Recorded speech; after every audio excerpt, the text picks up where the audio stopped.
Daisy. And I'm Terri. And this is the Monday Mindset Podcast, where we share things of interest to us and hopefully to you.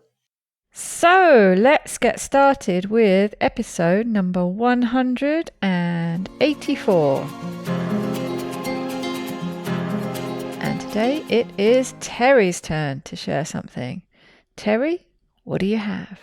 Well, Daisy, as I was looking for something to share, I happened upon a repeat topic, but a little more recent. I think it was a couple years ago when I first shared this, and it came from one of my favorite podcasts. So I thought, well, let me check this out.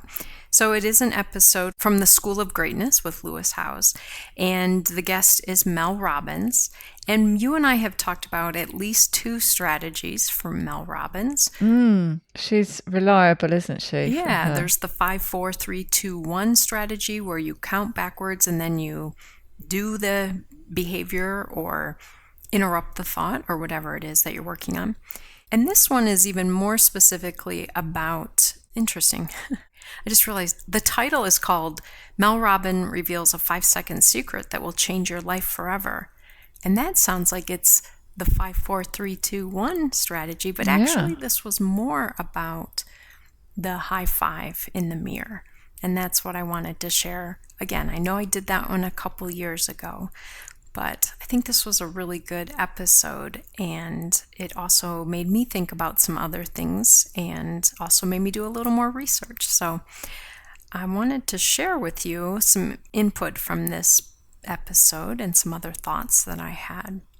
So just to refresh or to catch anyone up who maybe didn't listen to the original episode that I had shared about this, Mel Robbins came up with this strategy because she was recognizing in her own life feelings of not loving herself, not taking good care of herself, and really being kind of overridden by anxiety and fear and, kind of self-loathing. And so the 2 strategies that she's pretty well known for, as I mentioned, the 5, 4, 3, 2, 1, where she would count backwards, like, I don't want to get up, I don't want to get out of bed, I have so much work to do, and then she would go 5, 4, 3, 2, 1, and jump out of bed. So it just was a way to activate her, to get her to do the thing that she was avoiding. The other strategy is the high-fiving yourself in the mirror. And I know, again, when I mention this, sometimes people look at me kind of funny and think it's really strange. But I wanted to talk a little bit more about some more that she said about it, some thoughts that she and Lewis Howes shared, and kind of re-emphasize this because I think it actually is a really good strategy. It's triggered me to go back and listen to the original episode because I seem to remember that I added something onto it that you were quite taken with, but I can't for the life of me remember what it was. Well, maybe you will revisit it and remember. I will, yeah. So the strategy being, and she does really talk about trying to set this up as part of a routine so that you do it normally. So for example, connecting it with brushing your teeth. If you brush your teeth twice a day, you're already in the bathroom looking in the mirror and to start doing this. So you look at yourself and you high five yourself. Now, she talked about doing a little more with it also, in that you look at yourself and set your intention. You set your intention for the day, you say something positive, and then you raise your hand and you seal that deal by doing the high five, by raising your hand up.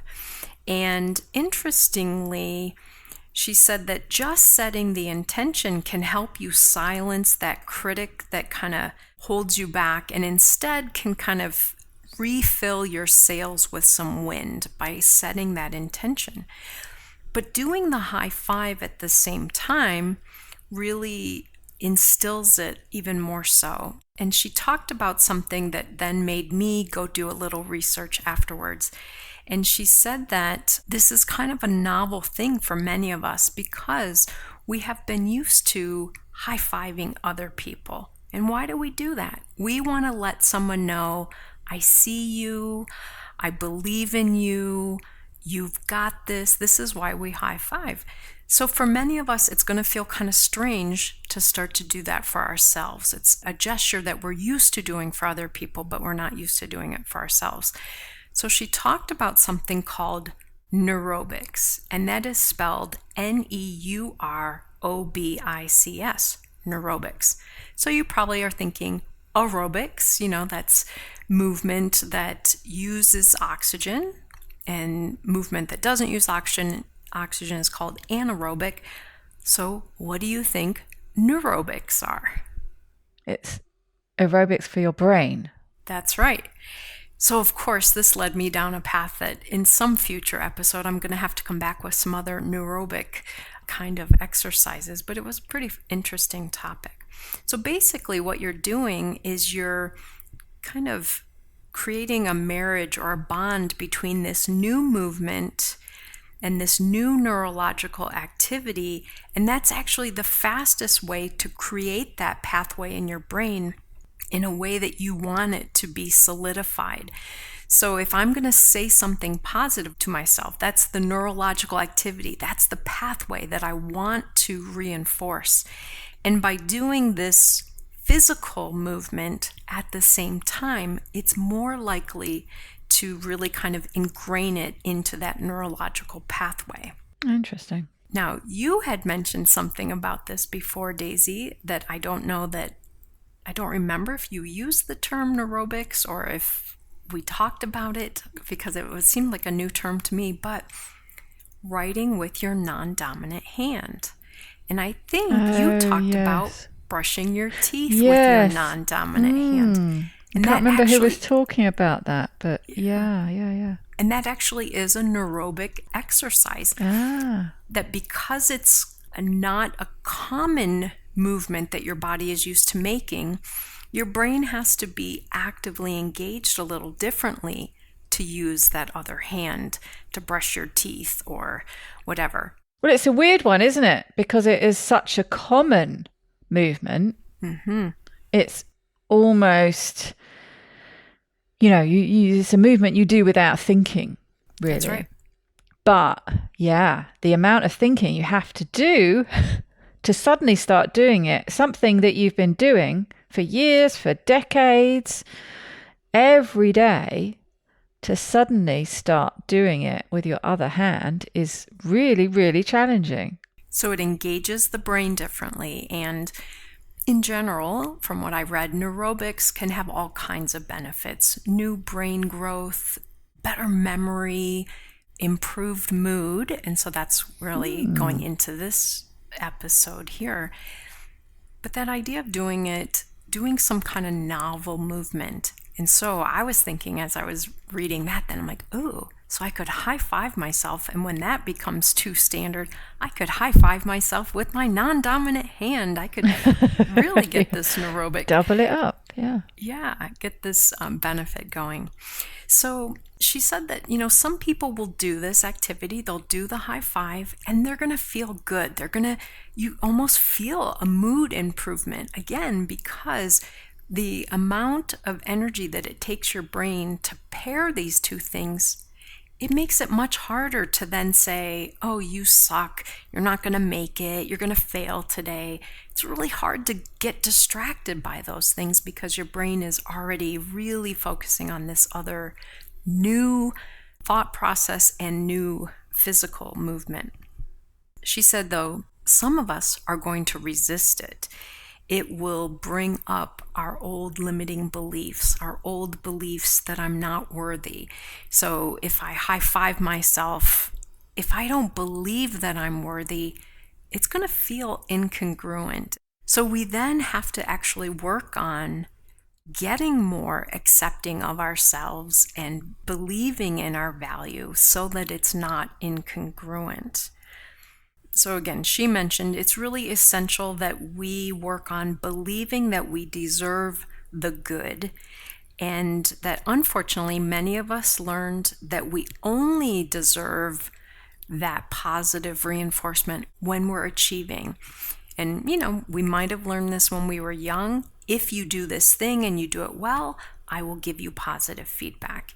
If you don't do this thing, I will ignore you or I will punish you.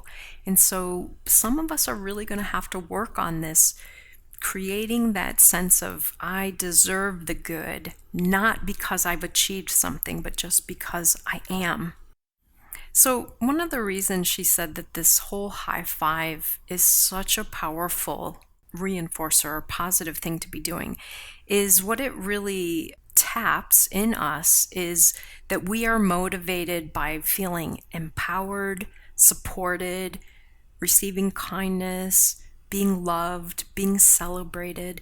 And she and Lewis at this point talked about coaches or others that were very punitive or very harsh. And he described, I did work hard for those people because I didn't want to get punished. I didn't want to be called names, but it didn't feel good. It wasn't a empowering doing better. It was a doing better to avoid that negative. And so it didn't come with positive energy. And he said that he definitely had coaches that were encouraging and he felt much more motivated and he felt better about his successes even than he had with the others. So I think this is an important thing to think about, that when we feel celebrated, seen, and supported, we are more likely to feel positive about what we're doing, which is going to continue to lay down those tracks in our brain in the way that we want them to. So they both really agreed. Again, totally support something that I've been teaching for years, is that tough love really is not that effective with ourselves. Just trying to push yourself by saying something harsh or telling yourself to get up there and do it, knock it off, you sissy, or whatever, that was not going to work. So some people might be a little skeptical that a high five could have that much of an impact. So Mel Robbins went into sharing some research that had been done about these things. And what she related it to is athletic teams. And of course, Lewis Howes was a big athlete, and so he could relate to all of these examples. But she said, you see with some teams, the fist bumps, the back patting, the pat on the back, the high fives. Are these helpful? What do we learn about these?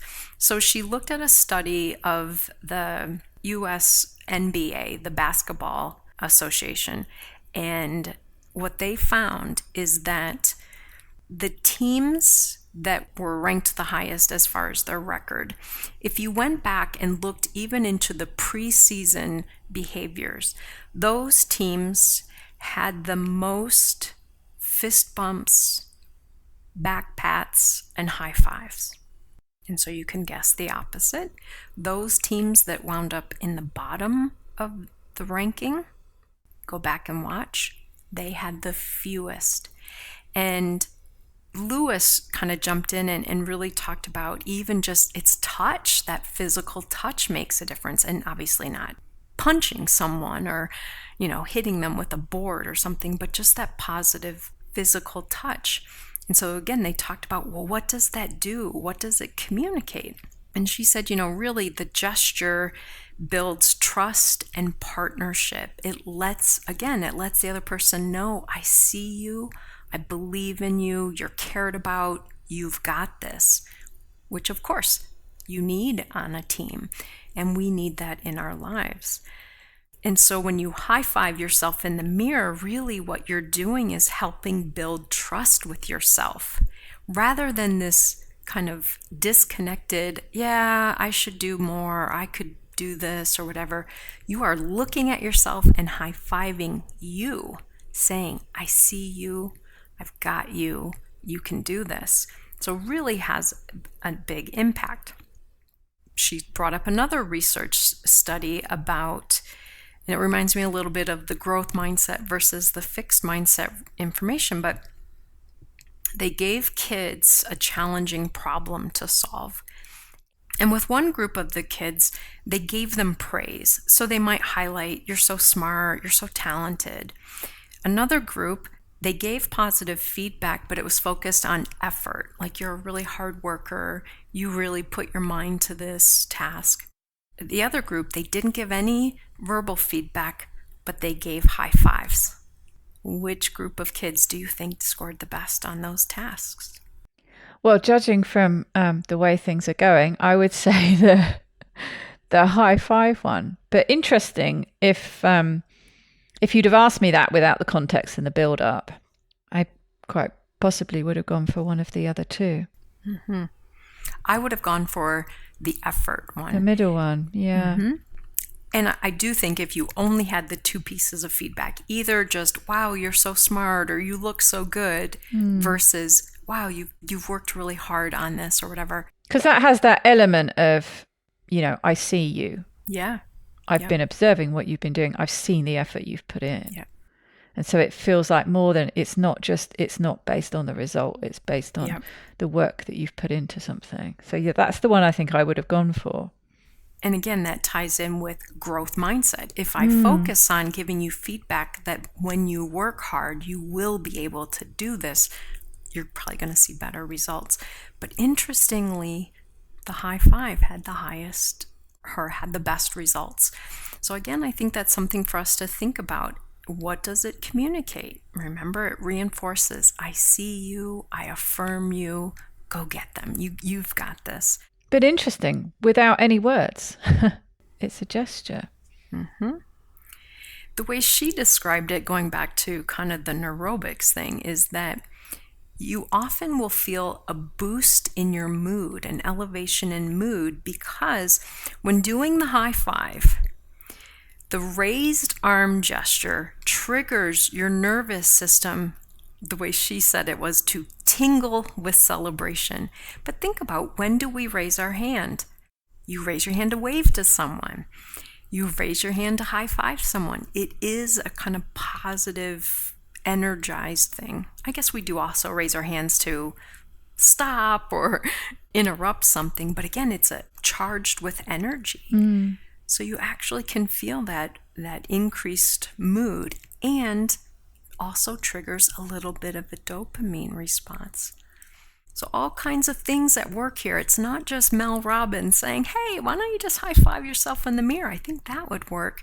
There's really some science behind. Some evidence behind it. Yeah. Yeah, it's interesting because what it brought to my mind was that very natural reaction, I think, for a lot of people when you've just accomplished something that was really hard and you've done it. So you've got across, maybe you've literally got across the finish line. Maybe it's a physical race you've just run and you've got across the finishing line, which was really challenging.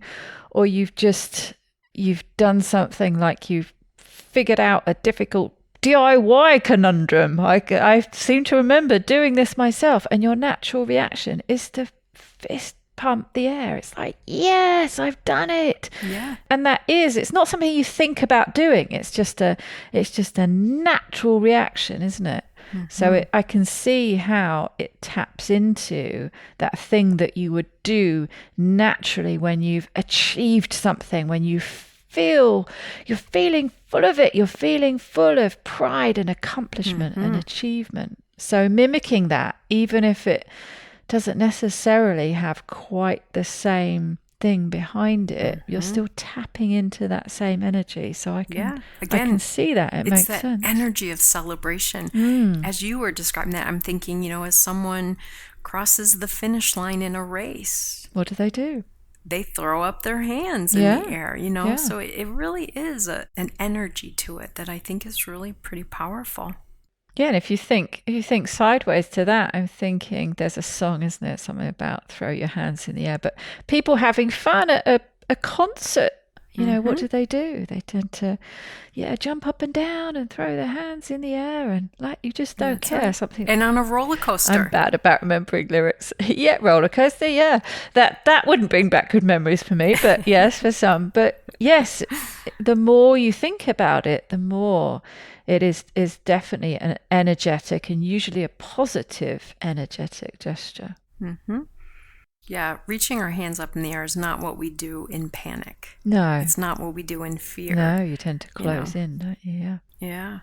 That's why my arms on the roller coaster are tucked under the bar as far as I can get them. Get me out Somehow of here. that's going to protect me. So in this conversation at some point, Lewis shared an example, and anyone who's listened to this for a while knows I just love Lewis Howes. He's this big guy. He's a former athlete, but he's so willing to be vulnerable and so open about his own struggles and things. I just love him. And he talked about, unfortunately, many of us haven't learned to love ourselves, or we don't talk about ourselves or think about ourselves in kind and loving ways. And she mentioned this at some point in this episode. You know, when you see a little kid, when they first see themselves in a mirror, they're happy. They're looking at that other thing like, holy cow, you are amazing.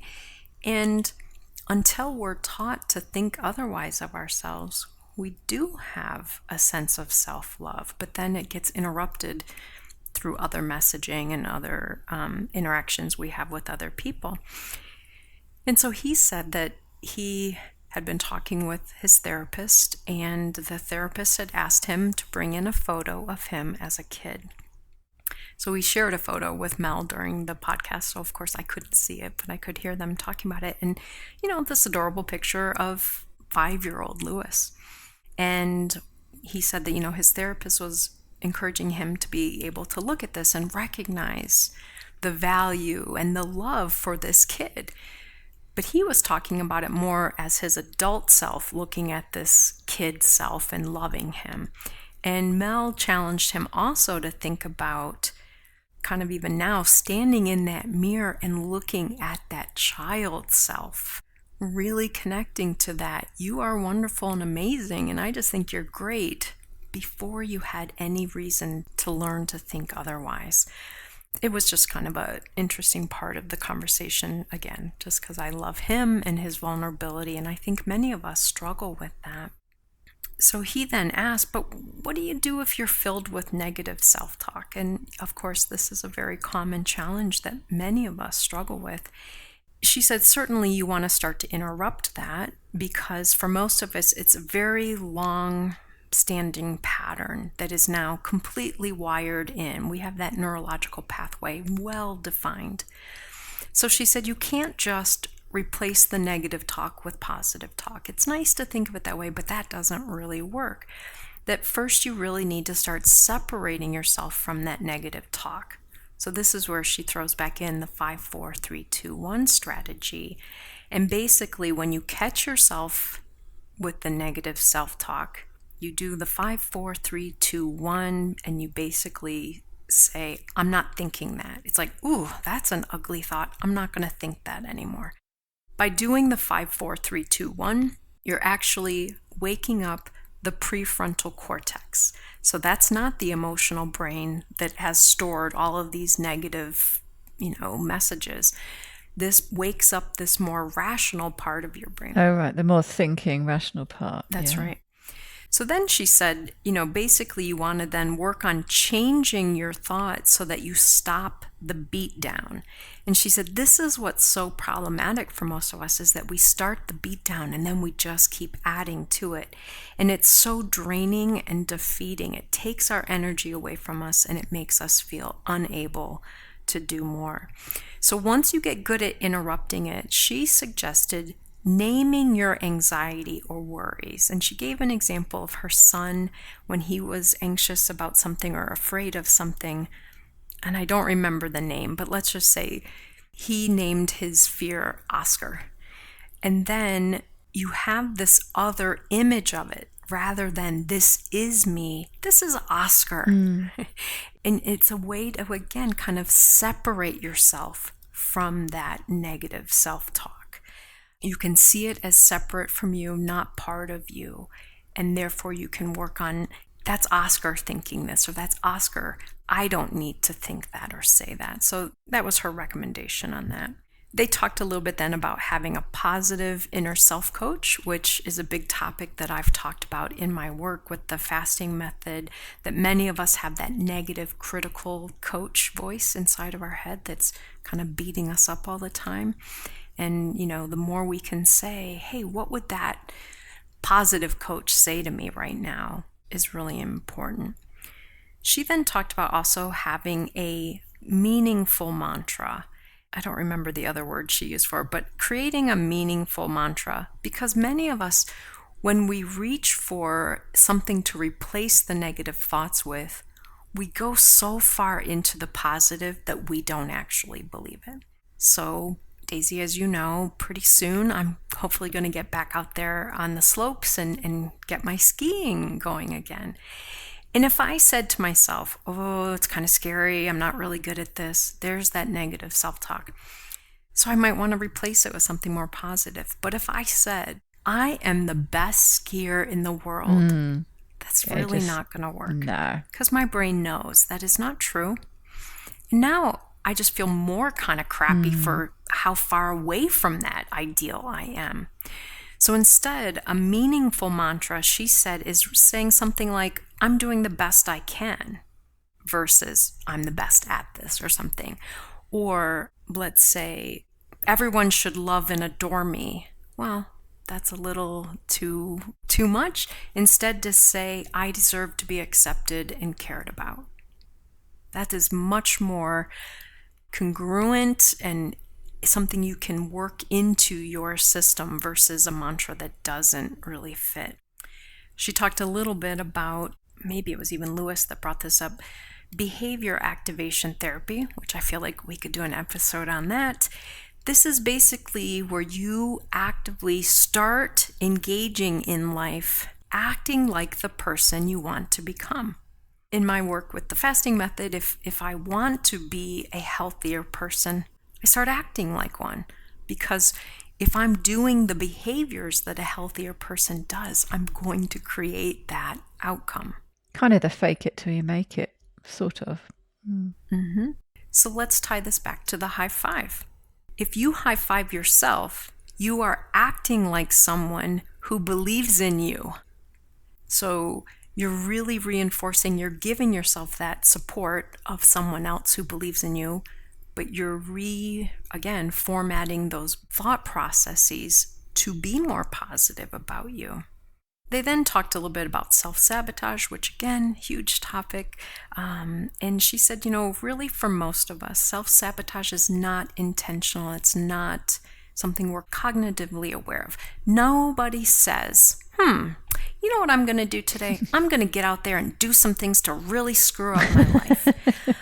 I'm going to go do things that will ruin my marriage, or I'm going to go really beat up on my body today. That's just not really how self-sabotage works.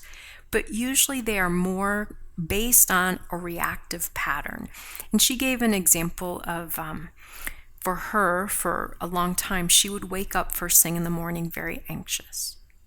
And a lot of people do. And some people think, well, that makes no sense. Why would I be anxious in the morning? I'm not even doing anything yet.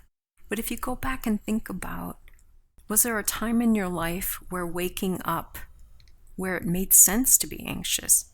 Yeah. If you grew up in a family that was very chaotic, maybe with people who were emotionally unavailable or even emotionally abusive, waking up means I'm heading back into that. Oh no. I definitely had a reactive pattern of waking up with anxiety because I was going to a job that caused me a lot of stress when I was a teacher. And so it wasn't about, I have something to be anxious about right now. It is the pattern of, I'm heading into this environment that is very anxiety provoking. So she talked again about learning to change those environmental factors, learning to recognize I'm okay here. I don't have to be nervous right now or anxious. So she talked about even, and I know this is going to go even more into the deep end for some people, but she described it as high-fiving your heart. So putting your hand on your heart and saying, I'm okay, I'm safe, I'm loved. That's what we need in those moments. But here's the other thing, that touching your heart actually helps activate the vagus nerve, which I almost did a whole topic on the vagus nerve because that's such an important piece of all of this. But the vagus nerve is really activating that parasympathetic nervous system, that calming nervous system. So if you wake up first thing in the morning anxious and you high five your heart, you touch your heart and you say these affirming things, that can actually start to bring about a greater sense of calm rather than letting your anxiety keep revving up. Yeah, what was that episode I did? I can't remember what the technique was called, but that was basically kind of giving yourself a hug. Do you remember? It was that sort of wrapping your arms and it was stroking your arms like that. And there were some other movements you could do, but that was exactly the same. It was tapping into the feelings you get. And they talked about the vagus nerve and things, I think. Super important to be able to activate that calming system. Because for so many of us, activating the revving up system is all too frequent and is unconscious. We're in that, fight or flight state already, and we need to be able to bring it down. And also, like the hugging, like you described, also activates oxytocin, which is a calming, loving kind of feeling. It's another quite natural reaction. It's a bit like the hands in the air is energetic and exciting and feels like an achievement. I was thinking just then, just doing that, that's actually quite a natural reaction to sort of hug yourself when you need some comfort, when you're cold, or when you just need that, you need a hug, basically. Again, it's something that quite often you do without thinking. The last thing really, or at least the last note I took from listening, she talked about another way that she thinks of high five, and she called it a mental high five. And that is when you are facing a complicated situation or a difficult moment and you're feeling kind of down or defeated or struggling, that the mental high five is to remind yourself, and she quotes it this way, "This moment is preparing me for something amazing that is coming." So even in those darker times, or, when you're in that, this is hard to do, or this is complicated and I'm uncomfortable, to remind yourself, this moment is actually preparing me for something in the future. Something is coming. And not in a negative way, like this moment is preparing me for demise and defeat, but this is taking me somewhere, but I do have to get through this. As I mentioned earlier, one of the things coming out of this episode is, I think you and I at some point are going to have to dig into the neurobics, because I just went to one website and they talked about like 15 different types of things you can do that are neurobic. Now, we've already mentioned some today, using your non-dominant hand. Yeah, I'm really interested in finding more about that. Yeah, so I think put me down for a future episode about neurobics and I'll do a little bit more research on that. But as I said, I know this is a repeat topic, but I thought this episode had a little more explanation behind it and a little more other stuff. So I thought it was worth revisiting for all of us. I hope everyone uses the high five to get this brain pattern changed and to really kind of solidify their intention, their positive intention that they're setting for themselves each day. Yeah, it's really interesting. It brings back memories of that other episode, but yes, I don't remember the digging into that other side, the studies and the scientific of evidence behind it, which is all really interesting.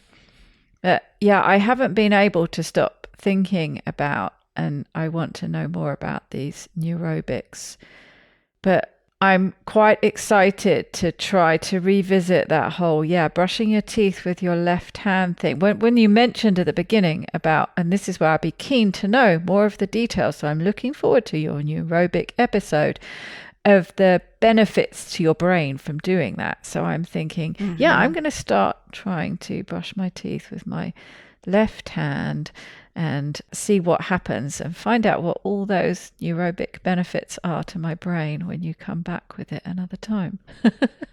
Very good.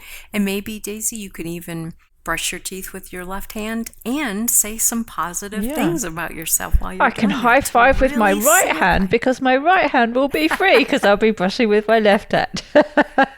That's right. We'll just do it all in Yeah. one fell swoop. Oh, and we should stand on one leg. Yes, too, right? that's the other thing you're supposed to do when you're brushing your teeth, which I keep forgetting. All these little tips that we say we're going to adopt as a daily routine, and then we forget. It is funny. I thought earlier today, well, we're going to talk about this, and I don't do this. So let me just experiment and do this high five. And it felt weird, which is actually a good thing because that means it's new. But it made me smile. And it was weird to look at myself and pay attention to myself. That's another thing she actually talked about is oftentimes we look in the mirror and don't even see ourselves. Or we And this get is a used way to really- not wanting to look at, so Yeah. avoiding Yeah. looking in the mirror. I've done decades of that. So this again is to say, I see you, not in a shame and blame way, but I see you and I affirm you. So I hope everyone will try it. Even if you can't get it going every day yet, just start practicing it and see what that feels like. Yeah, but I think the other thing is, as cringe as it might feel, nobody else is going to be watching. So nobody's going to know you're That's doing right. it. So give it a go. That's right. Absolutely. And just see, see what happens. I'm definitely going to be trying it while I'm standing on one leg and brushing my teeth with my left hand. I'm just going to do all the things. That's right. Very good. Well, until next time, I hope you have a very wonderful week. Take good care, everybody.